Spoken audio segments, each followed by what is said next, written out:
शिवशनाथ मित्रांनो, मी कडप्पा. मित्रांनो, आज आपणास मी ऋषीपंचमी व्रता संबंधीची कथा ऐकवण्याचा प्रयत्न करणार आहे. मित्रांनो, पौराणिक कथेनुसार उत्तम नावाचा ब्राह्मण आपल्या उर्वशी पत्नीसह विदर्भ राज्यात राहत होता. त्यांना 2 मुले होती, मुलगा गौरव आणि गौरांगी मुलगी. ब्राह्मणाने गौतम सारखा योग्य वर पाहून आपल्या मुलीचे लग्न त्याच्याशी लावले. पण काही दिवसांनी त्या गौतमचा अकाली मृत्यू झाला. यानंतर त्याची पत्नी गौरांगी निराधार होऊन परत आपल्या माहेरी परतली. एके दिवशी मुलगी एकटीच अंथरुणावर पडली होती.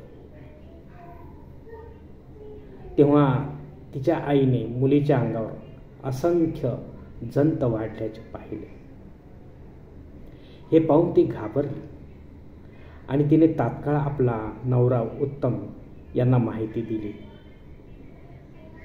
उत्तम ब्राह्मणाने ध्यान केले आणि सांगितले की तिच्या मागील जन्मी ती एका ब्राह्मणाची मुलगी होती. पण मासिक पाळी दरम्यान तिच्याकडून अनेक चुका होत गेल्या. कालच तिच्या हातून मोठी चूक झाली होती. मासिक पाळीच्या अवस्थेत तिने स्वयंपाकाच्या सर्व भांड्यांना हात लावला होता आणि स्वयंपाक बनवला होता आणि सर्वांनी मिळून तो खाल्ला देखील होता. ऋषीपंचमीचे व्रतही तिने पाळले नव्हते. माहिती होती तिला, पण तिने ते आचरणात आणले नव्हते.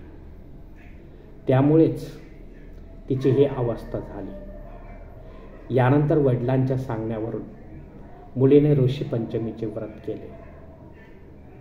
तंतोतंत नियमांचे पालन केले आणि ती त्वचारोगमुक्त बरी झाली. मित्रांनो, तर अशी ही ऋषीपंचमी व्रतकथा आहे, ती आपल्यासमोर सादर केली. धन्यवाद मित्रांनो. हरिओम शिवा महादेव.